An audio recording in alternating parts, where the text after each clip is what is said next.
this is the place where it all started. Oh, hey! My name's Jaime Lopez, and this is my video. Hello, my name is Jaime, and this was me 3 years ago. My first documentary. I was a junior in high school and now I'm a freshman in college. Not that, big of a time difference, but just big enough to know that, all I ever wanted to do was to film. It all starts with ambition, and that's what's the goal here. Show you guys that anyone can start from scratch. Anyone can start. Because I know my cameraman right now, Hadar, and my other friend who's here with me, they both know the basics of film. And they both partake in it.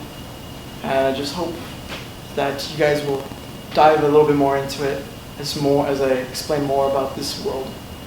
And hope you guys enjoy this. Thank you very much. Signing off. Action!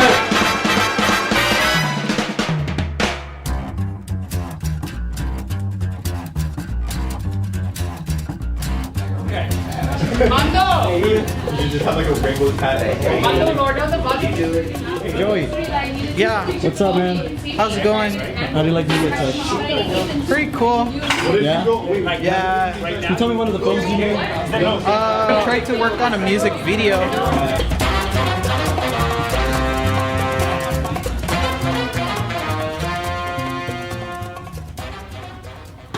Oh my god, I love your watch. Alright! Don't blame. Do it or not. I appreciate that, but I don't swing that way.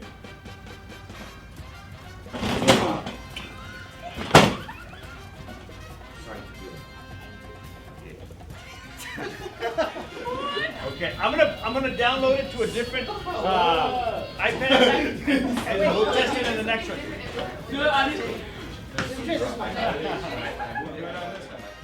When I started here at CC Wayne's Media Tech, I was a junior. And at the time, filmmaking wasn't on my mind. I just love doing music videos that can provide the story to the music behind the lens.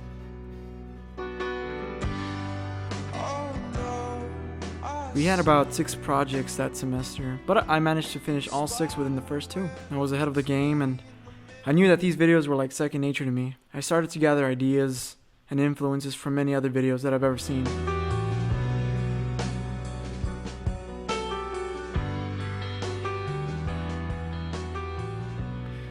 As you noticed, it's not the most professional looking production, but the video delivered the story.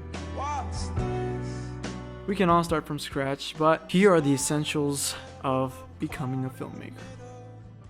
First, you need the passion and the idea. Once you start to build up ideas from brainstorming sessions, and of course, you need some help by asking a second opinion.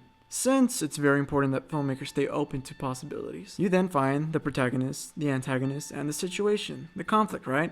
It's like basic composition. We need to start with the beginning, develop the middle, and finalize the end. Once you build up the story, you can finally find actors or actresses to be a part of your film. Now, I know we aren't on an A-list actor recruit, but like I said, it's all about heart. You can find someone close to you who can deliver your characters on the screen. So, you have your characters and the story planned out, but what about the equipment? I personally have the Rebel T6i from the Canon series, which I used in almost all my short films and videos. You don't need an expensive camera, including mine, to shoot a film. You can start with your basic day-to-day tool, the smartphone, and by the press of a button, you already have footage. You can start small from there and build up. And if you want to make more cinematic videos, I recommend using a DSLR, or the one I have, a digital single lens reflect camera. These can basically make your videos more of a higher production. Here's an example from one of my short films, Aqueous.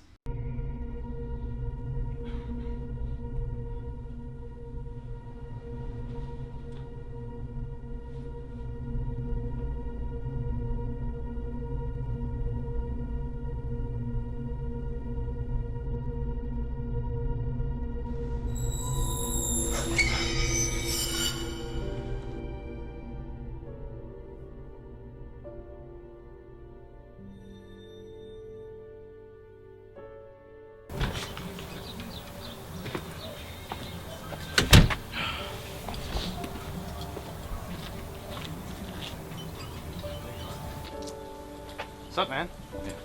How you been? It's been great. You sure? Sounds like something's off. It's been great. Now, the mechanics of the camera can be tricky, but all you need to know is the shutter speed, ISO, the frame rate, and the field of depth. The shutter speed determines how blurry or choppy movements are when filming. The ISO is the lighting aspect camera. Too high and you have video noise or little static-like spots in your videos. Too low and you are in the pitch black.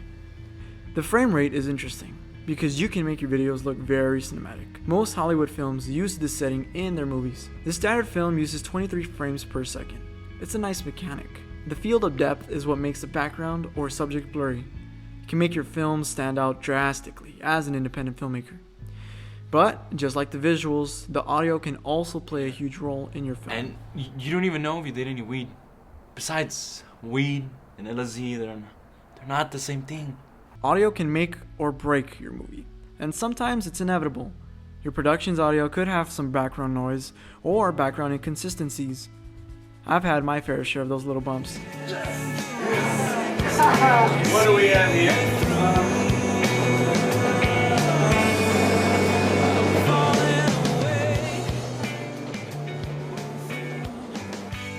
But the real important thing here is the dialogue. If you can deliver the dialogue, your audio is basically saved. It's recommended to get a boom mic.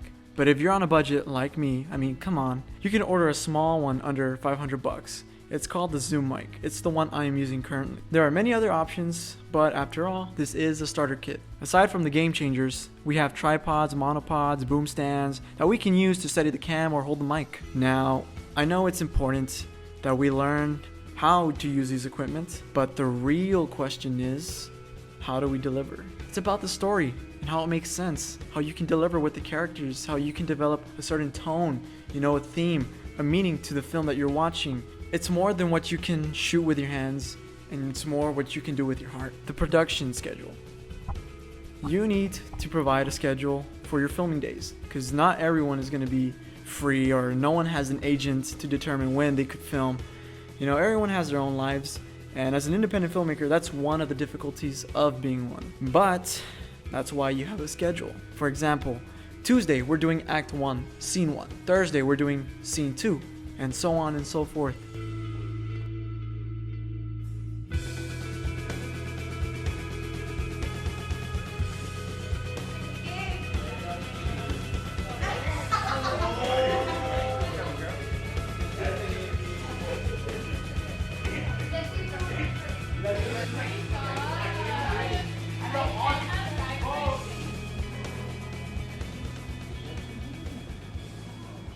The shot and how it's going to play out. Once we render it and we put it all together, it should be a really nice shot. But this itself just took about I want to say a day or two. Everybody who doesn't know. All right. Well, I'm Dominic Valdez. I'm a junior in high school, and I do film. What type of films do you do? I do specifically stop motion animations. It's the act of taking an inanimate object and making it come to life, on screen. And last year at the Frontera Film Festival, you won first place, am I correct, for one of your stop motion films? Or what? I won Best Special Effects. Best Special Effects, there we go. Stop motion, yeah. How long does it take you to make the whole stop motion? It takes it's a really long process, over the course of months. And, by the end of this year, it should be over the course of this first half of the year. It takes a long process. Just making the trailer itself for the film took about, I want to say, 2 months of just straight filming, and then a month of editing. Thank you very much for your time, Dominic, and I hope to see you at the Frontera Film Festival. Thank you very much. I'm not the only one from Eagle Pass who's striving to be a filmmaker. Their dedication and hard work only pushes them further. And just because you're from a small town doesn't mean you can't dream big. You can piece together your dream as you piece your film together. Editing is my personal favorite, and as much as I hate knowing that some footage isn't consistent with the scene, you may also get the same satisfaction from when they do. Editing can get complicated real quick, but don't fret, because it is always going to be a love and hate relationship, from the screenplay to filming to post-productions. Editing is how you determine the rest of your film. You don't like a shot, you reshoot it, or you cut it from the movie. And if you like that shot, I guarantee you that it's the most satisfying feeling ever. I use Final Cut Pro on the MacBook, and at first I used to use iMovie. which is basically the beginner's guide to editing. I'm not going to lie, the editing softwares are expensive. Final Cut Pro was about $300, and it may seem like a lot of money, but it's a good investment, since you get it for the rest of your life. No monthly or yearly fees. There are many other editing softwares that are free, and other softwares that you may prefer, like Sony Vegas or Adobe Premiere. You can also mess around with the video filters and audio filters. Now let's say you have your film done. Where do you go now? What do you do with it? I mean, you may upload it on YouTube and share away, but did you know that you can also take a chance by submitting it to a film festival? By submitting a film, you give yourself a chance. So you go to the festival and everyone sees your work. You can get really great feedback from other filmmakers, and you can improve your craft. My teacher, Mr. Fuentes, may elaborate more on that. Hello, everyone. How are you doing, Mr. Fuentes? I'm doing well today, and I'm glad that you're here and that I have this opportunity to speak to you about the process of creating short films, long films, and just the overall digital storytelling process. How and why did you decide to make a film festival for Eagle Pass? That's a great story. I know that our Frontera started, the first celebration was in 2010. I used to take my students across the state to Lamar University in Beaumont, Texas. That's on the north side of Houston. And we would compete at a film festival called the Spindletop Film Festival. A couple of years later, they had a hurricane hit that area, and it stopped the Spindletop Film Festival. It really hurt the area of Beaumont. So I needed to create our own film festival in order to keep the process of competition between students. Question, can you explain your knowledge on filmmaking and what advice you would give to a student or anyone who wants to be a filmmaker but doesn't have the right motivation? Very good question. Very good question. Today we're so blessed with having so many outlets for content. What I try to teach our students here is you have to be a great content creator before you can be a great filmmaker. You have to know how to get the word out, how to tell a story digitally. By manipulating digital video and audio, that's what's going to help get you into the film production process. You have to understand that in today's digital society, there are so many content producers out there and so many content locations where you can go get something. So there's people starving for content out there. Believe it or not, even though YouTube has millions of videos, it's never ending. People will always want to be creative, but only the ones that know the process, that know how to tell a good story, that know the market, that know the storyline of what's going to get a good story out there, are the ones that are going to be successful. Just when you think about being a filmmaker, first thing that I want to do as far as the process is have you understand the writing concept, how to tell a story, and then we get into the manipulation of video and audio and lighting and sound and all those other aspects. And once you learn that, then you bring that craft together and you start with a short film. The times, they have changed. It's no longer, films are no longer just being produced in Hollywood to be consumed by a general audience. No, films are being produced across the entire world, in Africa, in Chile, in Ecuador, in Spain. The content producers are everywhere, and there's so many different content markets. Think of Netflix, think of Hulu, think of Amazon, think of Apple streaming.